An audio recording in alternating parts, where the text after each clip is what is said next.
for the invitation.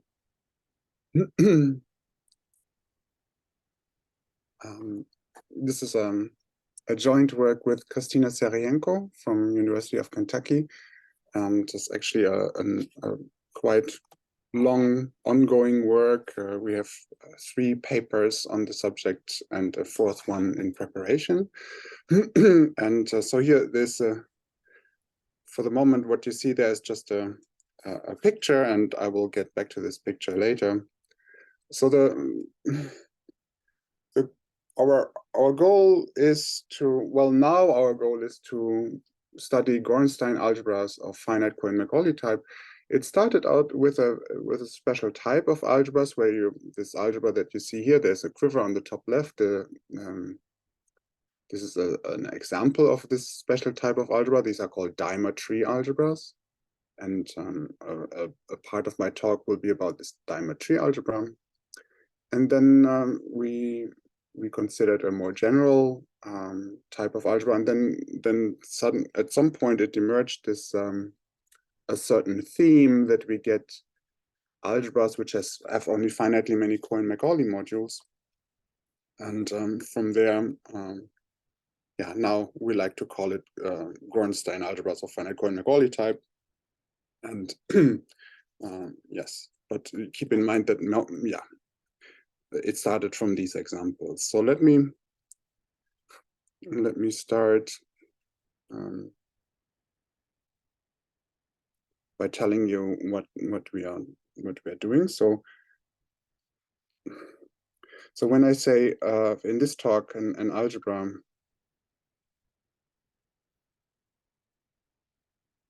is Gorenstein,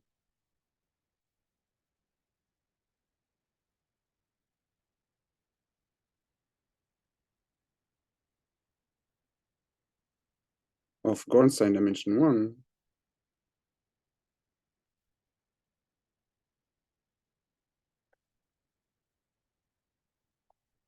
if every projective has injective dimension 1,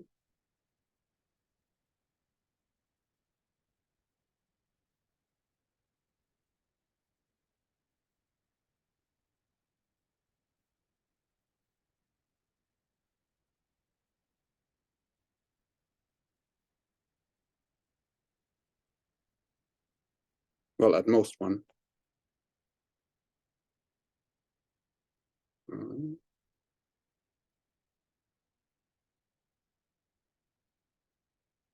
And also every injective module has projective dimension.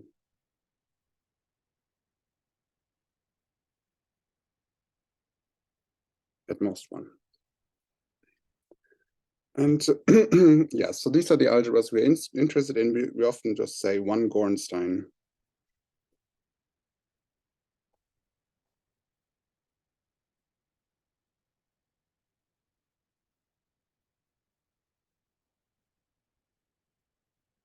I also should probably say that the algebras we are considering are non-commutative algebras.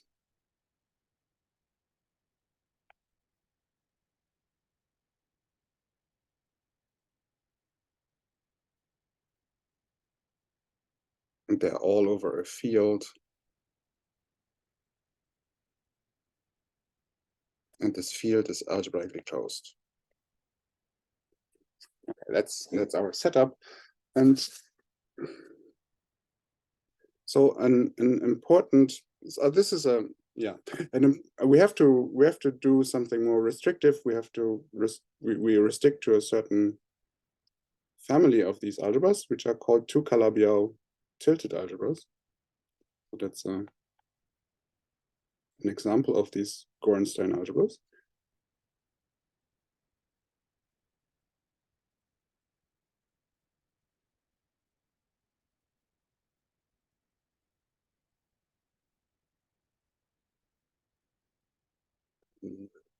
Yes, I will briefly say what it is. If you're familiar with cluster tilted algebras, this is a generalization of cluster tilted.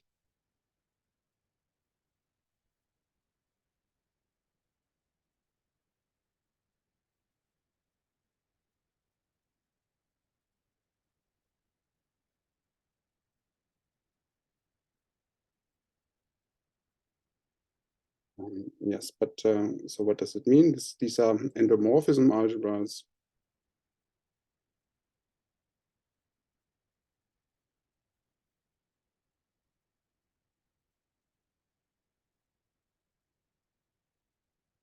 Of cluster shielding objects.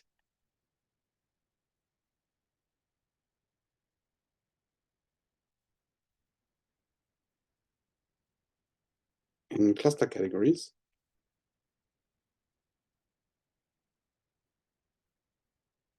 And here, I mean cluster categories in the sense of mu.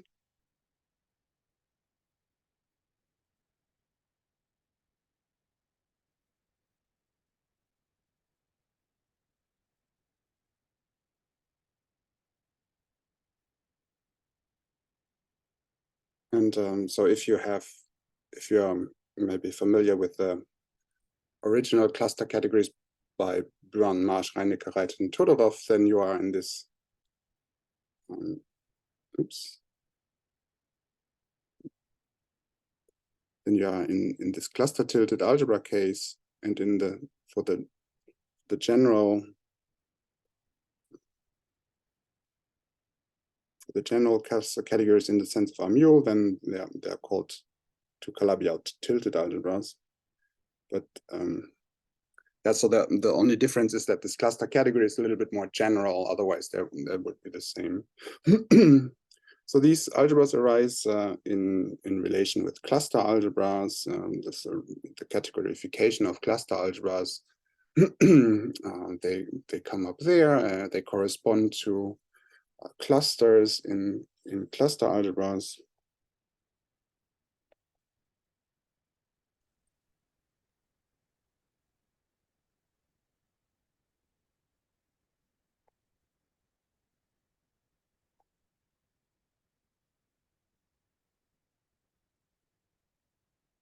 And so they're important on that side, and they're also very interesting from the representation theory point of view. They have interesting properties.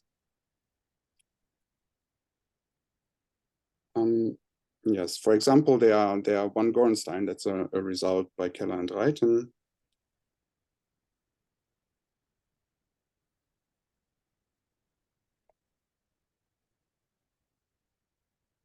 So two Calabi-Yau tilted algebras.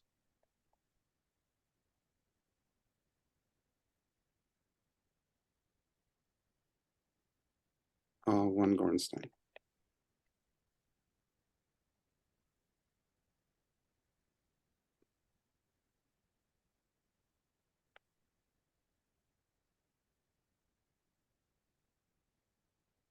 Okay.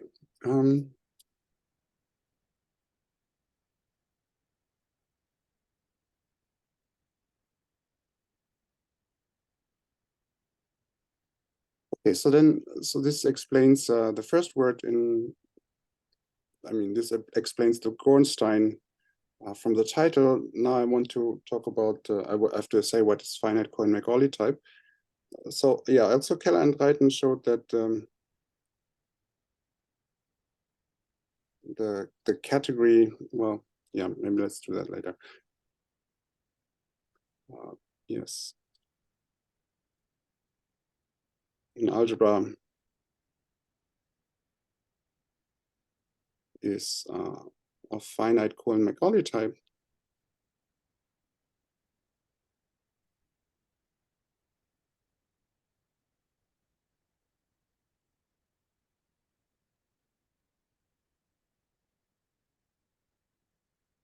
If it admits only finitely many Cohen-Macaulay modules.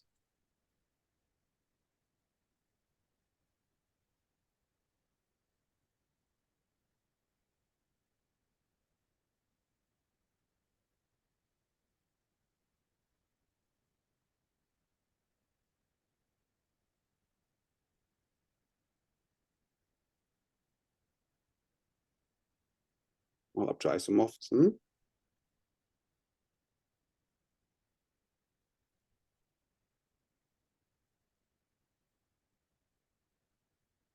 Yeah, Cohen-Macaulay module means M is Cohen-Macaulay.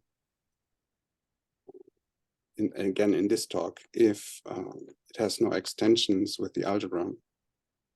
So the algebra I call A.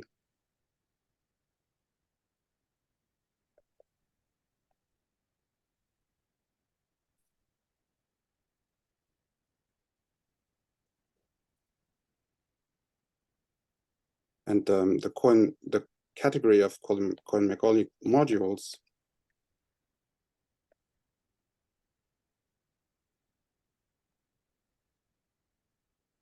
is yeah, I write CMA, and then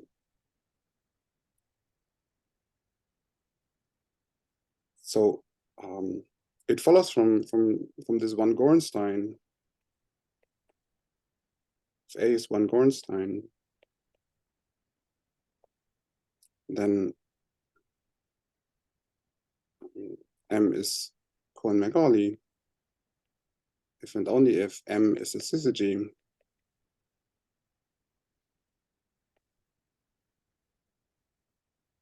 Syzygy means a submodule of a projective.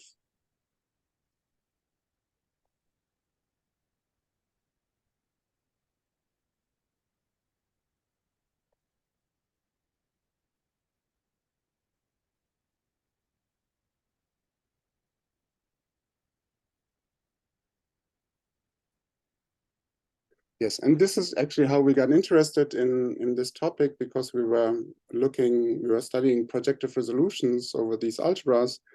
And of course, in the projective resolutions, you obtain syzygies along the way. And we noticed that projective resolutions for the algebras we were interested in are periodic.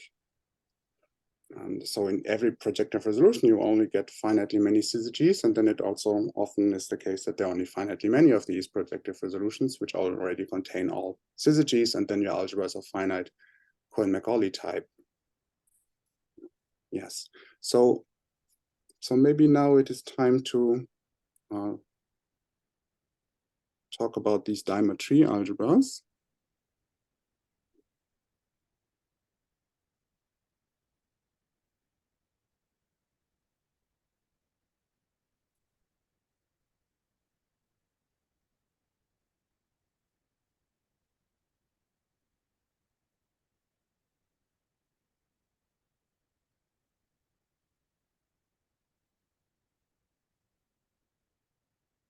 Yeah, so far I've talked about two Calabi-Yau tilted algebras. Dimer tree algebras are a special case of these.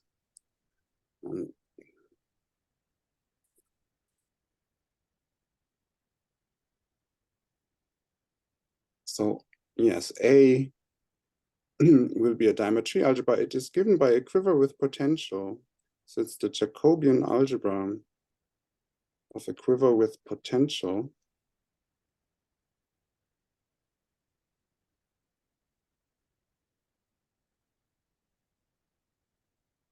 If you don't know what that means, don't worry. You can also think of it as the path algebra of the quiver over a certain ideal, where the ideal is determined by the potential.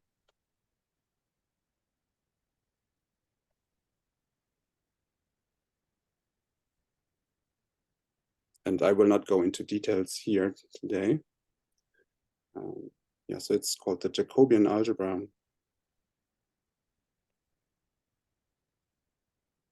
of this quiver with potential. And yes, with the following properties.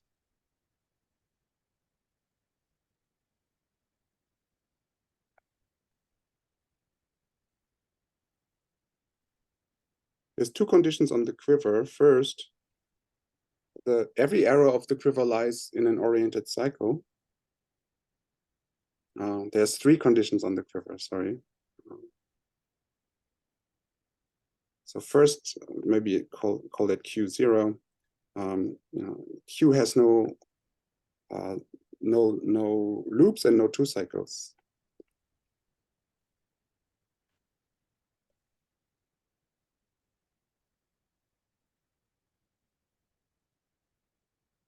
Yeah. So that's an assumption that one often does in cluster, but one always does in cluster theory. So I tend to forget to mention that maybe. So then Q1, every arrow in Q lies in an oriented cycle.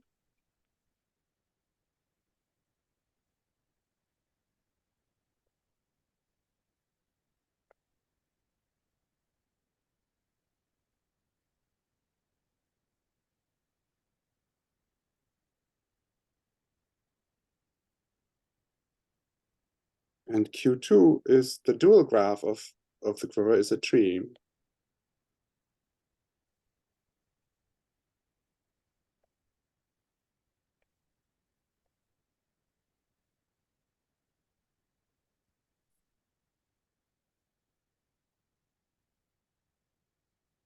Okay, so maybe I should explain what this means. Let's do an example.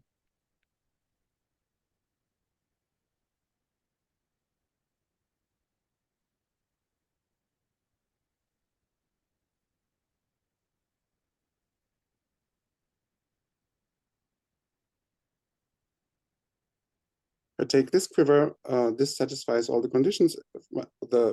Every arrow lies in an oriented cycle. And let me show you what is the dual graph.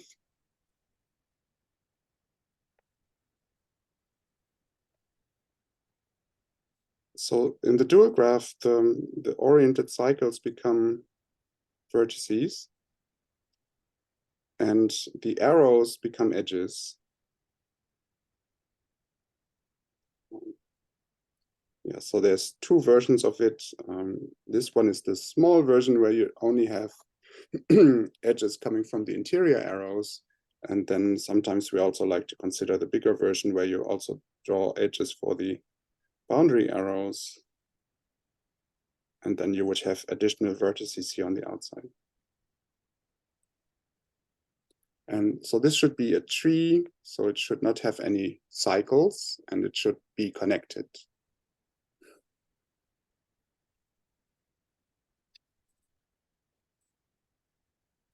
And so the potential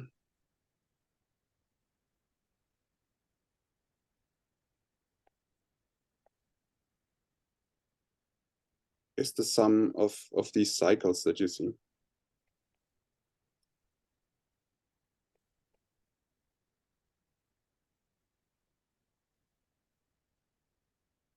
And yeah, with sign.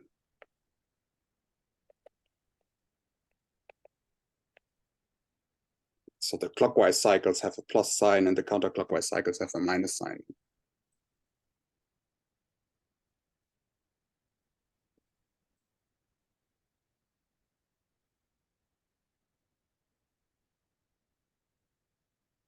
Yeah, so these diamond tree algebras, they turn out to be, they are two Calabi-Yau tilted algebras.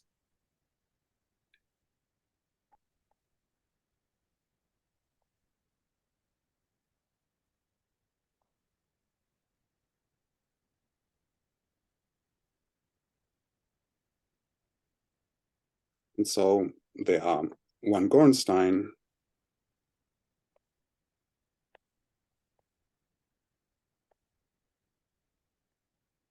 and so the syzygy category is the same as the Cohen-Macaulay category. And yes, so we can study them in our setting. And let me tell you our main theorem for diamond tree algebras. So this is together with Christina.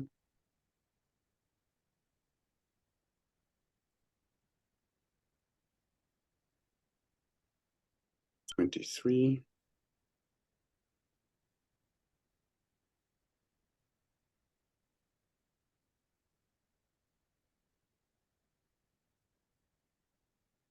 Yeah, so let me say first, diamond tree algebras are of finite Cohen-Macaulay type.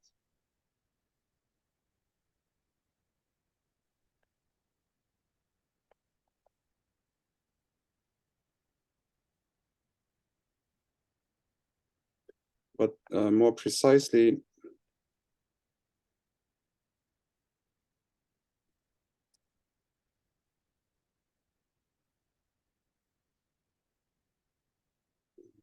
Yes, we can associate an integer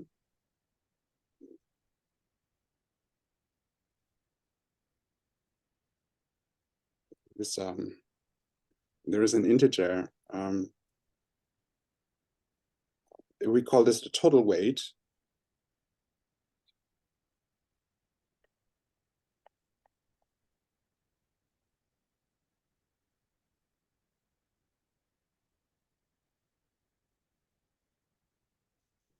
Denoted by capital N. It's an integer, it's a positive integer of the algebra.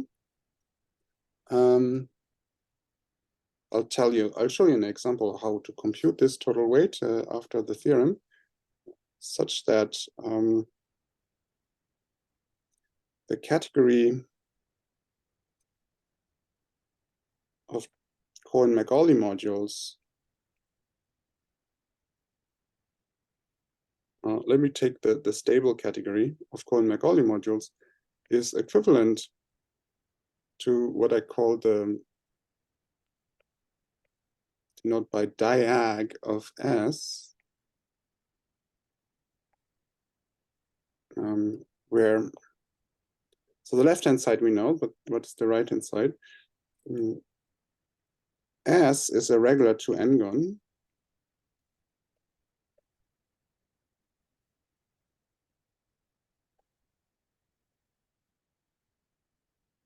And yeah, this diag means is the category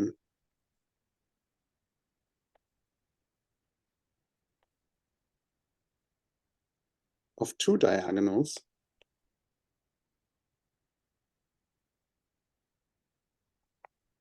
in S.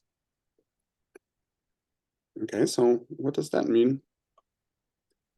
So a two diagonal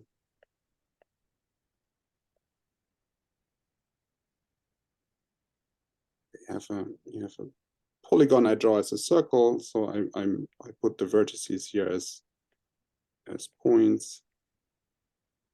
It's 1, 2, 3, 4, 5, 6, 7. I need one more. It's a two n-gon. It's an even number of vertices, and then a two diagonal is, for example, this. These are two diagonals. So two diagonal means it's a diagonal that cuts the polygon into two pieces, and each of the pieces has an even number of vertices. Let's see. Diagonal which cuts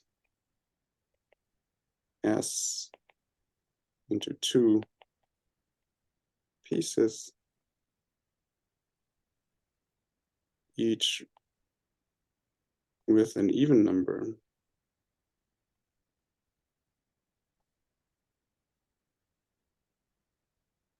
of vertices. So these are two diagonals, and if I, for example, I take this one, this would not be a two diagonal because we have 5 vertices on either side. That's an odd number. So these two diagonals are the indecomposable objects of this category, and the irreducible morphisms are given by two pivots. So let me call this here gamma in red. Let's call this alpha and this one beta. And you see then I fix the left endpoint and I move the other endpoint 2 further. That's called a 2 pivot. So pivot means you move the endpoint to its neighbor, and a 2 pivot, you move it twice. And these are the 2 pivots are irreducible morphisms.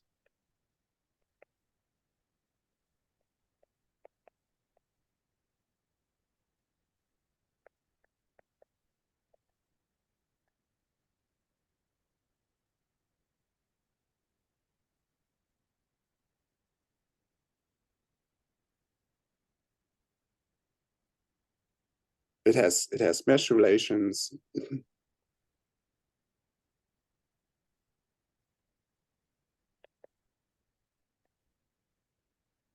Which look like this. You have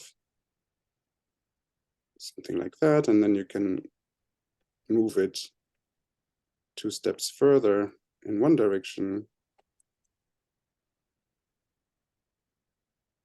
or in the other.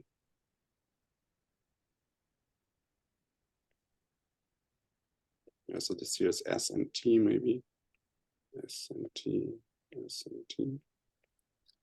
So you see these are 2 morphisms like this. I move one endpoint or the other, and afterwards I can move in the opposite direction. So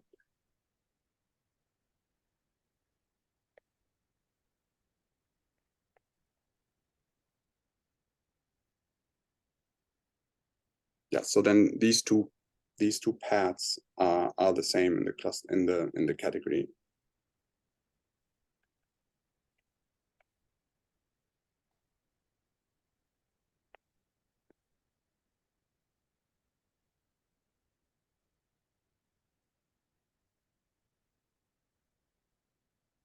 Yeah, so in particular,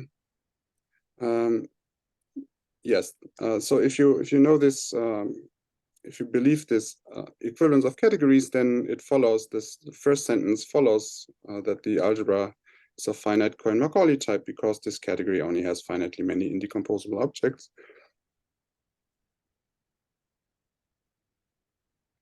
And so, yeah, let me show you an example.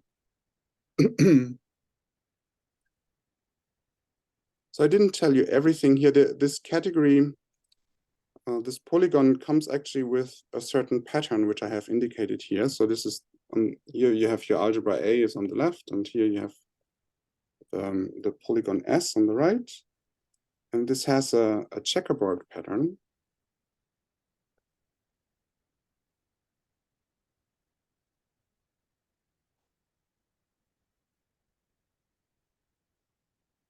Meaning there are certain diagonals which are drawn there. And actually there's one diagonal for every vertex in the quiver. So these, I will call these row I.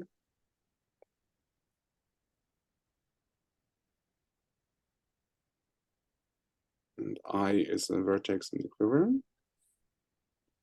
And so there's a construction how to do this, which is a little bit involved. It's combinatorial. It has 4 steps. I don't want to tell you how this goes. It starts with the dual graph of the quiver, and then does certain operations to it and produces this checkerboard polygon. You can notice easily that you see the triangles, the oriented cycles here in the quiver correspond to interior regions in this checkerboard polygon.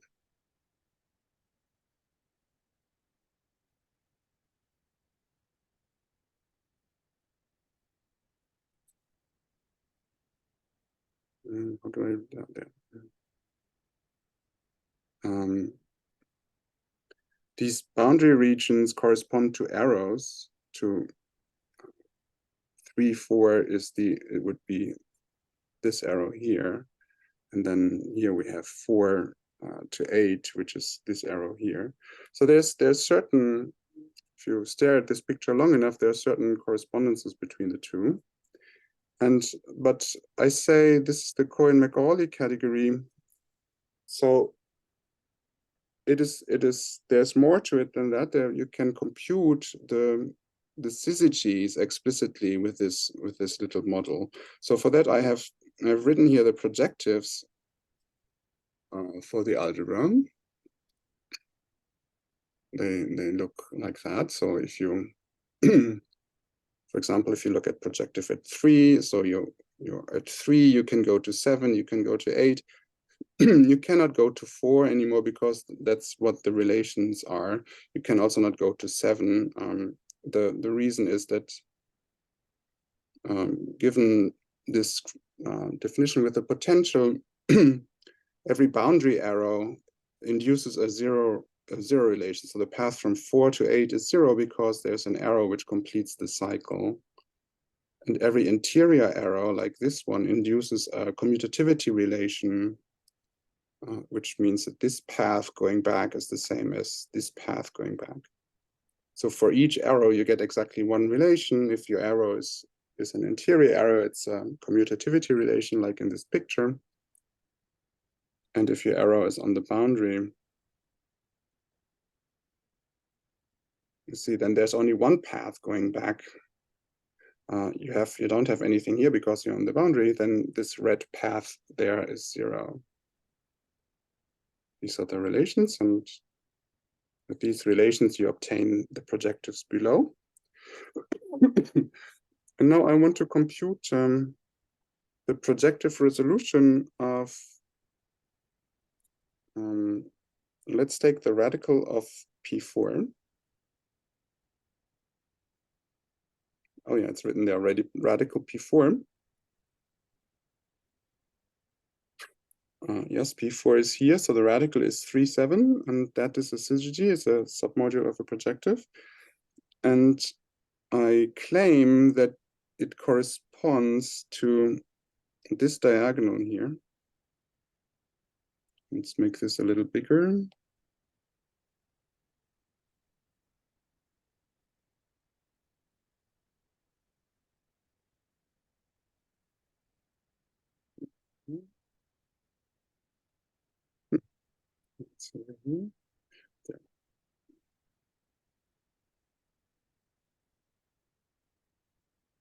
Okay, so this corresponds to this module I claim. And so let's compute its projective resolution. You need P3, which is this 3, 7, 8 over here. And then the kernel is 8. And then you need P8 to cover that. So the first step in this projective resolution is given by a morphism from P8 to P3.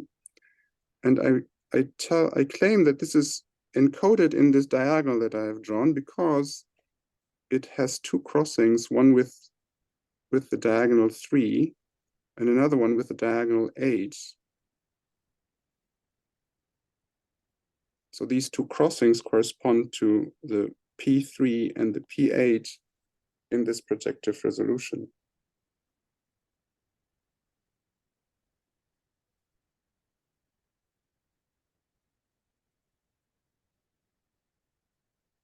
So since that's what this correspondence is, let me draw this arrow from P8 to P3 in red. So it matches the diagonal there.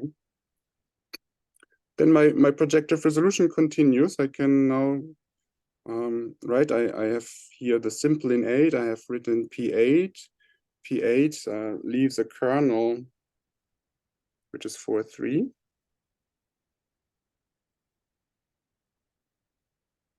And so my next projective would be P4.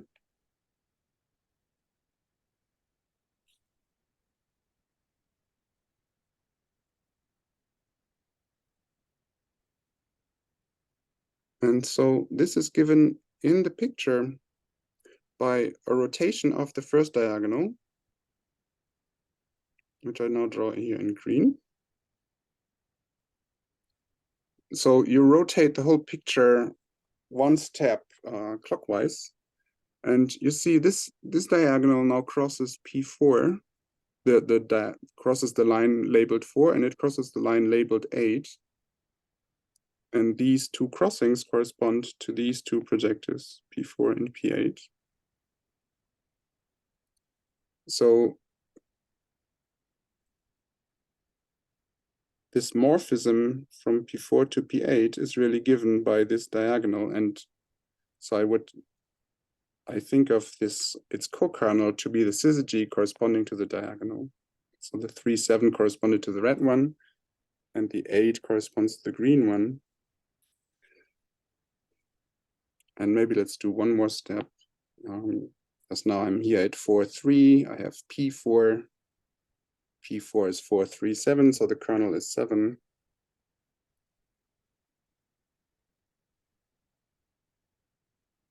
And the next projective would be P7. And now let's take maybe blue.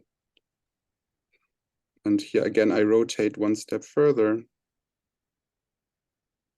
And I get here this blue diagonal, which crosses now 4 and 7, which are exactly the projectives that appear here. And so I make this arrow here blue. That's what the diagonal corresponds to. And equivalently, it corresponds to the co-kernel of this morphism.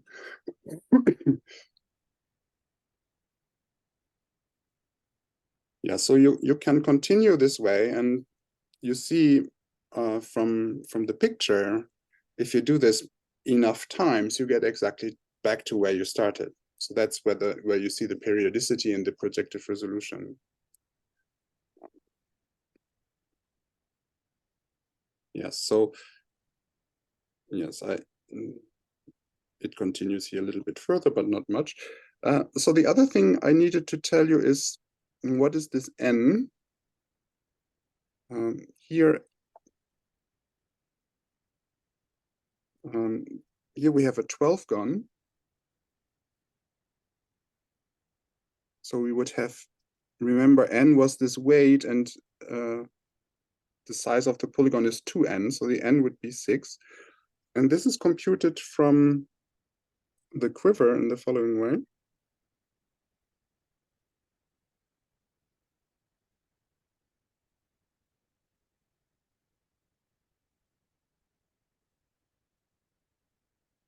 I have to look at all the boundary arrows and then do something that's called a zigzag path. So let me show you in an example. I start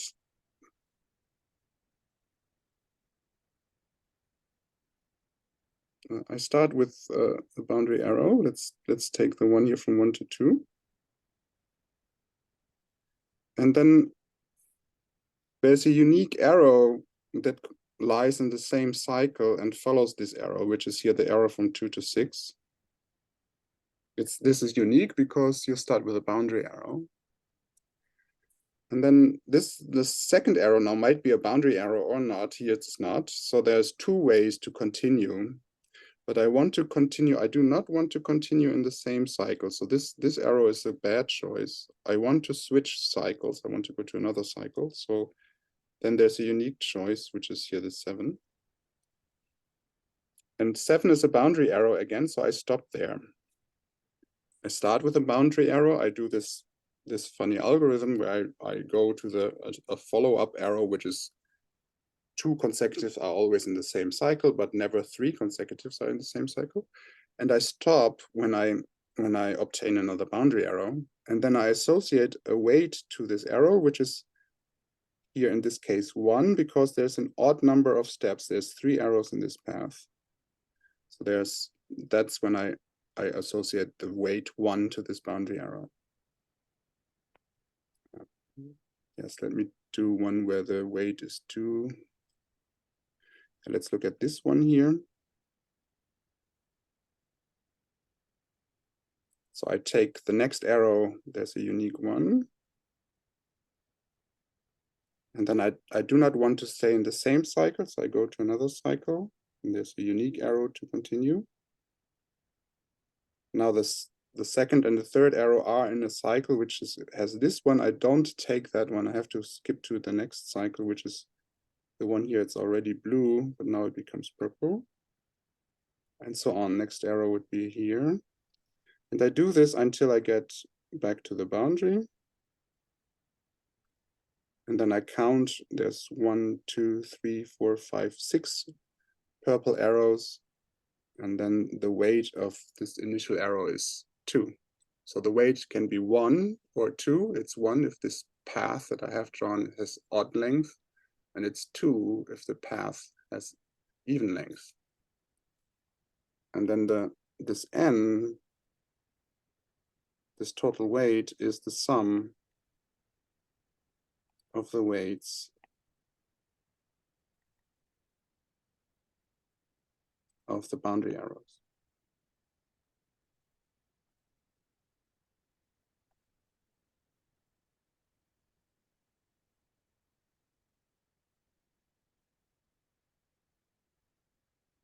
Yeah, so in this case, if you compute it, you would get 6.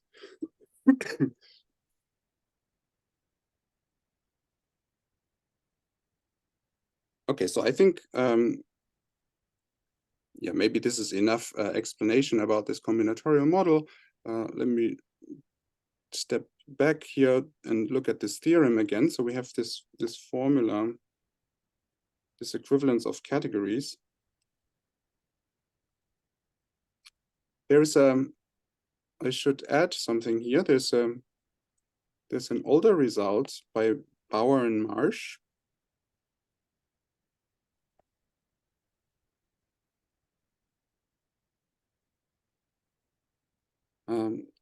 They have already considered this category of 2 diagonals, and this is a 2-cluster category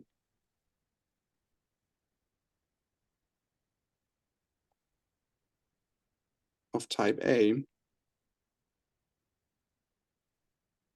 And by 2-cluster category of type A, I mean, this is, so what is the 2?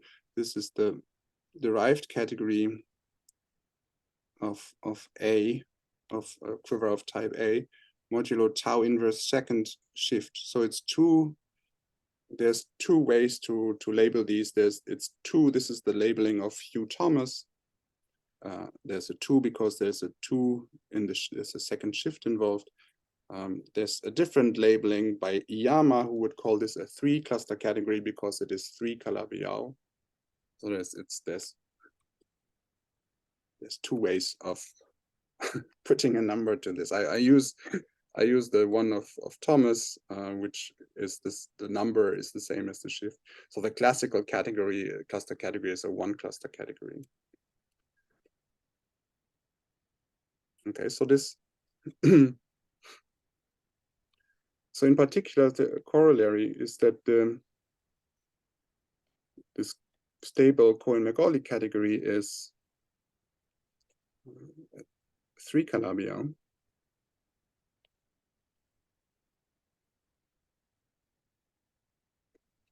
This was already known by Keller and Reiten.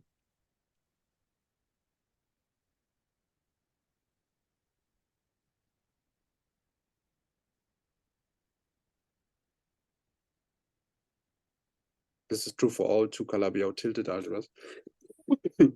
So the Cohen-Macaulay category is 3 Calabi-Yau and cluster tilt and 2 cluster tilted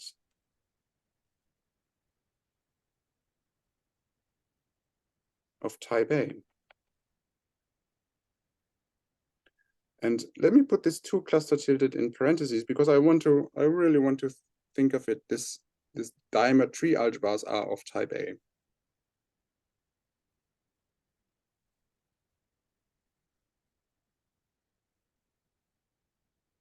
Of Cohen-Macaulay type A.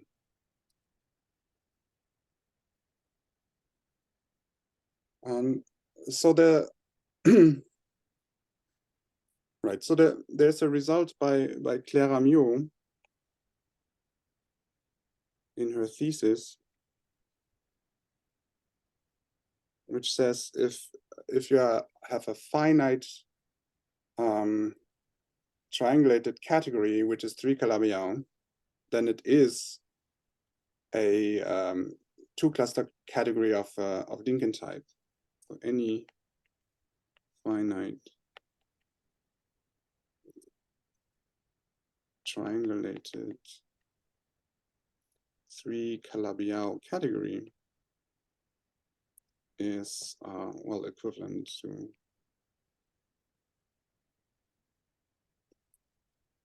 a 2-cluster category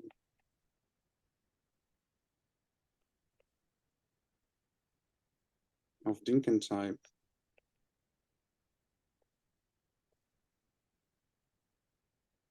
A, D, or E.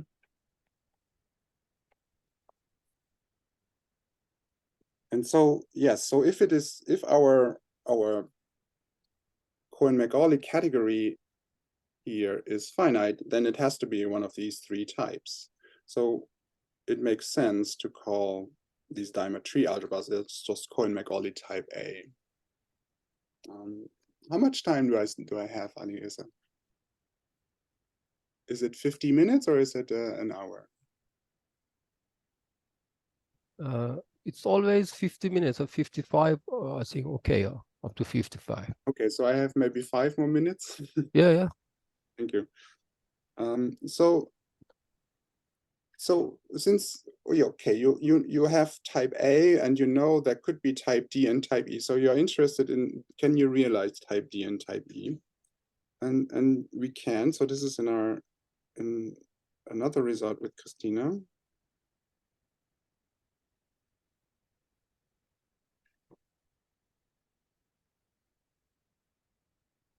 So we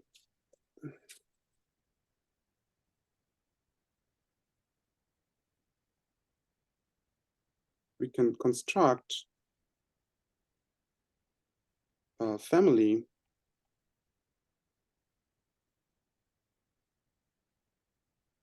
of type D examples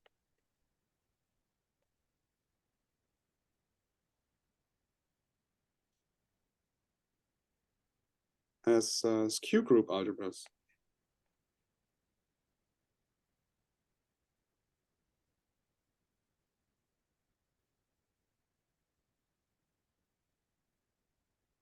Of diametry algebras.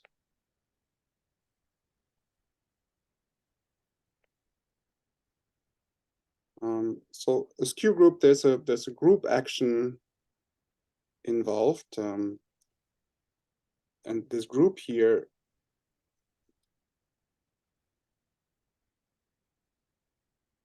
is a group with 2 elements.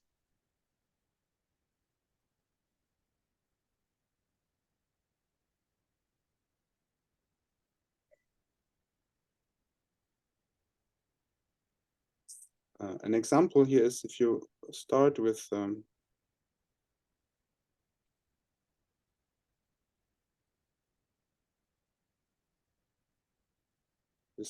this algebra like that. Okay, so this is diametry, and then you see there's a group action here where sigma is given by reflecting so the middle arrow there is fixed and everything else is reflected, and then you get this Q group algebra looks like this.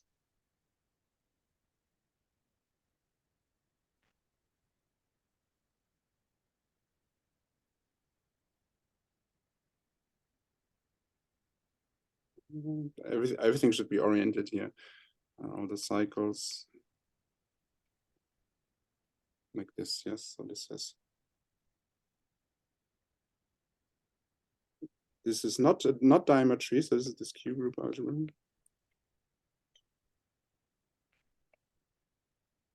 This one has Cohen-Macaulay type D. This is the smallest example. Whenever you have a diametry algebra which has a symmetry under a reflection like here, then you can construct this Q group algebra and you get infinitely many type D examples. And we also have examples of type E.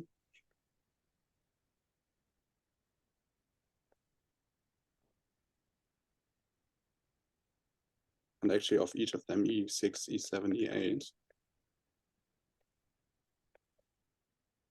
So I can briefly show you what is this example. So I modify this quiver here. Yes, I will make this, make one of the cycles bigger.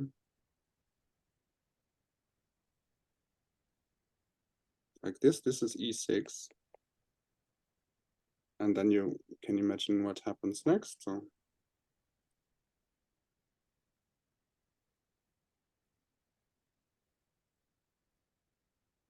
if I put here one more arrow, then I get E7, and one more, then I get E8.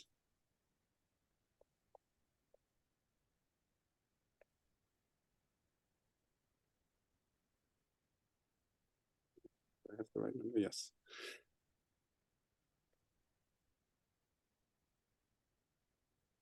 And then, yes, strangely enough, if you put one more arrow, then there's infinitely many, but I guess we are used to this kind of behavior when you think about Lincoln diagrams. And if you put another vertex on E8, then suddenly you have infinitely many representations. So here's a similar behavior. Yeah, so to wrap this up, so these we are far away of understanding all two Calabi-Yau tilted algebras, but for this special class of dimer tree algebras, everything is clear. And then from there we can construct infinitely many type D examples. And then, yeah, we are also lucky, I guess, to have discovered these type E examples. So we can show that this shows that every finite 3 Calabi-Yau category appears as a syzygy category or as a Cohen-Macaulay category of some 2 Calabi-Yau tilted algebra. And yes, so next we would like to see what else is there. So and provide maybe a list of minimally infinite type algebras of which are 2 Calabi-Yau tilted. Thank you very much for your attention. So thank you, Ralf, for your very nice talk. Are there any questions, comments?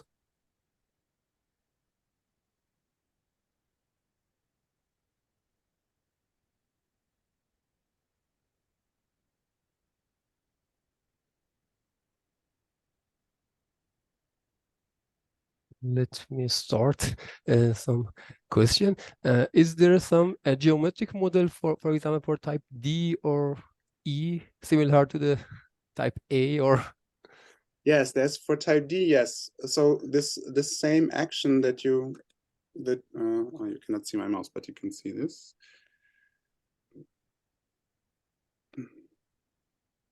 There used to be a pointer in this, maybe. I don't see it. So this action that you see here on the level of the quiver, you can also see it on the level of the of the polygon. The polygon also has a symmetry, and then you can construct there also the quotient. So you will get a polygon which has a singularity in the center. It's a punctured polygon. And you still have the same, I mean, the analogous, you can translate the geometric model into this setting as well. For the type E's, we do not have geometric models. It seems to the for cluster algebra, because for type E, I think there is some model, but some color model. There's some results, but very difficult with the coloring graph. Yes. Yes. Yeah, I think the results of some students of the Corin, I mean, there's one paper for type E, but by the coloring graph. I see. I see. Yes, there's that, and then there's also work by Chu and Zhu, I think, who also give a model for the, well, it's maybe a little different. It's for the root category, I think. Yes. I think the first one you mentioned was Lisa Lamberti. Right? Yeah. Lisa Lamberti, yes. Yes. No, I don't think this corresponds to. Yes.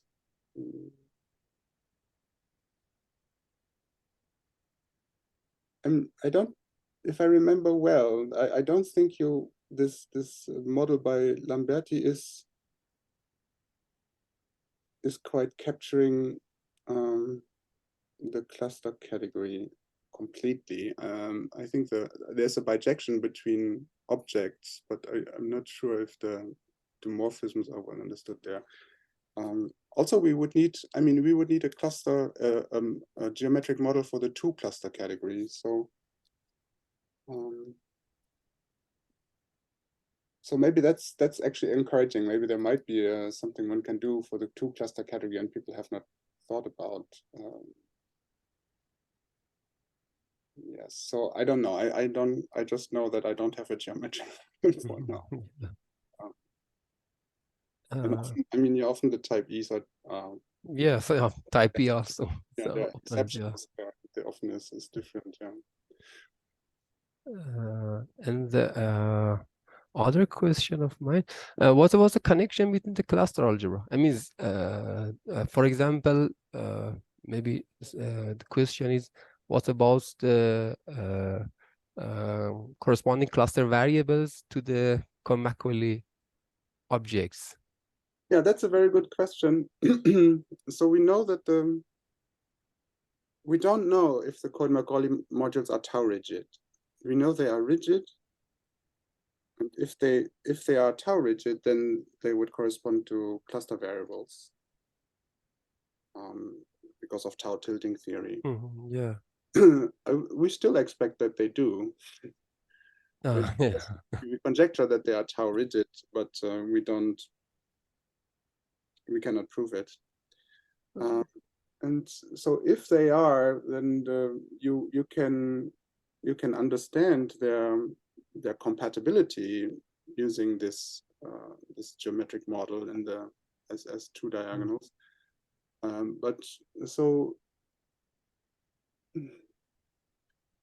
if you have a maximal compatible set, it will not be a cluster because the rank of this Cohen-Macaulay category is smaller than the rank of the original algebra. You see, you're losing. Yeah. And so, yes, you would get we imagine that you would get a partial cluster if you start with some compatible set in this category, which all would correspond to cluster variables. You should get a partial cluster in the cluster algebra, and then it would be interesting to see how to complete it. You may be able to complete it with projectives because the projectives they don't show up here. So yeah, super projective, yeah. Because one of the questions, I mean, maybe 3 years ago, with the current we think about is maybe it is possible to say about the these cluster variables generate the cluster algebra or not. I mean, for Cohen-Macaulay. And in some cases we prove for projective. For example, in type A, just the projectives generates, or also we have some example in type D also projectives generates the whole classic algebra. Right, yes, I remember that. Yes. Yes, that's a good question. Yes, we don't have any results in that direction. We have thought about it a little bit, but you see the point with this tau tilting is the key that's missing. Yeah. So thank you. So are there any question or comments? Can I say something? Yes. Yes, please. Thank you for your talk. I want to know that are we have differential geometric algebraic geometric? Are we have differential algebraic geometric? I don't use these techniques. They are yes, there's some algebraic geometry and well, at least algebraic geometry related to this, but I don't use it. And I'm not an expert in these questions. Thanks. You're welcome. So any more comments or questions? It seems no comments. So thank again, Ralf. Thank you for your very nice talk. Thank you for the invitation. I hope see you in person in Isfahan. Yes, maybe, who knows? Yeah. Because we have a small group in Isfahan, and if it's possible, if you like, so for some visiting, for example, 1 week or 2 weeks, and we were happy. Ah, I see. Oh, Yeah. yeah. Thank you very much.